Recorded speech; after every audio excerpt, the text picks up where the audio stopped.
நம்ம Rachin ரவீந்திராவை CSK out பண்ணிவிட்டு ஒரு சவுத் ஆப்பிரிக்கா பிளேயரை எடுத்துகிட்டு வர்றதுக்கான பேச்சுவார்த்தையை நம்ம டெல்லி டீமுக்கிட்ட வந்து சிஎஸ்கே ஸ்டார்ட் பண்ணியிருக்காங்க. என்ன காரணமாக ரச்சன் ரவீந்திராவை வந்து அவுட் பண்ண போகிறாங்க, அந்த புதிய வீரர் யார், அவரை எடுத்துகிட்டு வந்து நம்ம சிஎஸ்கே என்ன ரோல் பண்ண வைக்க போகிறாங்க, இதை பற்றின ஒரு ஃபுல் டீட்டெயிலை பற்றியும் 2026 ஐபிஎல்லில் நம்ம மார்க்கஸ் ஸ்டோனிஸ் சிஎஸ்கே டீமுக்காக விளையாடுறதுக்கு ஒரு மிகப்பெரிய சான்ஸ் இருக்குது. அது என்ன சான்ஸு, நம்ம சிஎஸ்கே அவரை எடுத்துகிட்டு வர்றதுக்கான காரணம் என்ன, இதை பற்றியும் நம்ம ஆயுஷ் மாத்திரே இப்போ ஒரு மாஸ் கம்பேக்கை வந்து கொடுத்துருக்காரு. யாருக்கு எதிராக கொடுத்துருக்காரு, எவ்வளோ ஸ்கோர் வந்து ப்ளே பண்ணியிருக்காரு அப்படிங்கிறதையும் இந்த வீடியோவில் பார்த்துருக்கோம். அதுக்கு முன்னாடி சேனலுக்கு புதுசாக இருந்தீங்கன்னா சப்ஸ்கிரைப் பண்ணிக்காங்க. இந்த வீடியோக்கு ஒரு லைக் கொடுக்கலாம், லைக்கை கொடுத்துருக்காங்க. ஃபர்ஸ்ட் நம்ம ஆயுஷ் மாத்திரையை பார்த்துடலாம். எல்லாருக்குமே தெரிஞ்ச விஷயம் தான், ஐபிஎல்லில் மாஸ் கம்பேக்கை வந்து கொடுத்துட்டு இருந்தாரு நம்ம சிஎஸ்கே டீமுக்காக. அதுக்கப்புறமா சொல்கிற அளவுக்கு இல்லை, எந்த ஒரு மேட்ச்லையுமே வந்து சிறப்பாக விளையாட முடியல. இப்போ ரீசெண்டாக எல்லாருமே திரும்பி பார்க்குற அளவுக்கு ஒரு மாஸ் கம்பேக்கை வந்து கொடுத்துருக்காரு. இங்கிலாந்துக்கு எதிராக 19 வயசு வீரர்களுக்கான மேட்ச் வந்து நடந்துட்டு இருக்கு. அதில் தான் 102 ரன் வந்து அடிச்சிருக்காரு. 115 பாலுக்கு 14 4 2 6 அப்படின்னு அடிச்சு மாஸ் கம்பேக்கை வந்து கொடுத்துருக்காரு நம்ம ஆயுஷ் மாத்திரை. ஓப்பனிங்கில் அதிரடியாக ஆடக்கூடிய நம்ம ஆயுஷ் மாத்திரை ரொம்ப நாளுக்கு அப்புறமா இப்போ ஒரு மாஸ் கம்பேக்கை வந்து கொடுத்துருக்காரு. ஆல்மோஸ்ட் தெரியும் நம்ம சிஎஸ்கே வந்து கன்ஃபார்மாக ரீட்டைன் பண்ணிடுவாங்க. ஸோ இப்போதைக்கு ஒரு நல்ல ஃபார்மில் வந்து இருக்கிறது நம்ம சிஎஸ்கேக்கு ஒரு மிகப்பெரிய ப்ளஸ்ஸாக இருக்கும். நம்ம ஆயுஷ் மாத்திரை இப்போதைக்கு ஒரு மாஸ் கம்பேக்கை வந்து கொடுத்துருக்காரு. அடுத்து நம்ம சிஎஸ்கே வந்து சர்ப்ரைஸாக பார்த்தலாம். 35 வயசாகிற நம்ம மார்க்கஸ் ஸ்டோனிஸை சிஎஸ்கே எடுத்துகிட்டு வர போகிறாங்க அப்படின்னு எக்கச்சக்கமான அப்டேட் வந்து போயிட்டுருக்கு.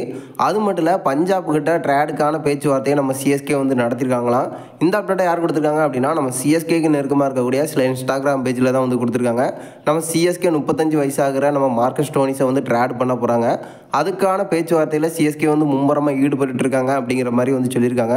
இதுக்கான காரணம் என்ன அப்படின்னு பார்த்தீங்கன்னா, மார்க்கஸ் ஸ்டோனிஸ் ஆல்ரெடி நம்ம சிஎஸ்கே டீமுக்காக வந்து விளையாண்டு கொடுத்துட்ருக்காரு நம்ம எம்எல்சி மேட்ச்சில்.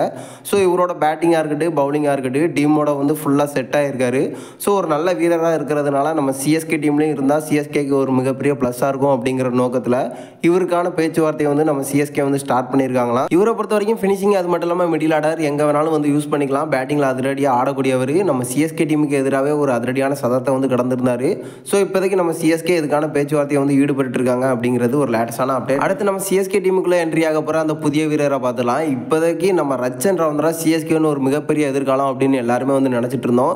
இந்த சீசனில் பார்த்தீங்கன்னா 8 இன்னிங்ஸுக்கு அதிகபட்ச ஸ்கோராக 60க்கு மேலே வந்து அடிச்சிருந்தார். கிட்டத்தட்ட 8 மேட்சுக்கு 191 ரன்னு தான் வந்து அடிச்சு கொடுத்துருக்காரு. எதிர்பார்த்த அளவுக்கு வந்து அமையலை. நம்ம கான்வே வந்து பார்த்துருந்தோம், அவரோட மாற்றாக தான் ரச்சனை வந்து எடுத்துகிட்டு வந்திருந்தோம். பட் இந்த சீசனை பொறுத்த அளவுக்கு சொல்கிற அளவுக்கு இல்லை. இதன் காரணமாக நம்ம ரச்சனை அவுட் பண்ணிவிட்டு அந்த இடத்துல டெல்லியில் இருக்கக்கூடிய நம்ம டானவன் பெரேராவை சிஎஸ்கே எடுத்துகிட்டு வர போகிறாங்க அப்படின்னு எக்கச்சக்கமான அப்டேட் வந்து போயிட்டுருக்கு. இதுக்கான காரணம் மிடில் ஆர்டரில் அதிரடியாக ஆடக்கூடியவர், ஒரு நல்ல ஆல்ரவுண்டரு. அது மட்டும் இல்லாமல் பார்த்தீங்கன்னா ஓப்பனிங் வேணாலும் வந்து யூஸ் பண்ணிக்கலாம், ஃபினிஷிங்லேயும் இவரை வந்து யூஸ் பண்ணிக்கலாம். அந்த அளவுக்கு அதிரடியாக ஆடக்கூடியவர்.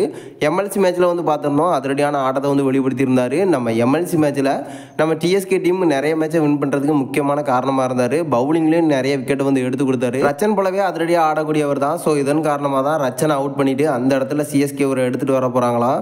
ஸோ ஆல்ரெடி பார்த்துருக்கோம் நம்ம டிஎஸ்கே டீம், அது மட்டும் இல்லாமல் ஜேஎஸ்கே டீம் அப்படின்னு ஆடி கொடுத்துட்ருக்காரு.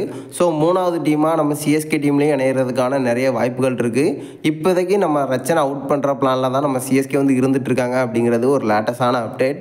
நீங்கள் என்ன நினைக்கிறீங்க, நம்ம ரச்சனை சிஎஸ்கே அவுட் பண்ணுறதுக்கான வாய்ப்புகள் எவ்வளோ இருக்குது?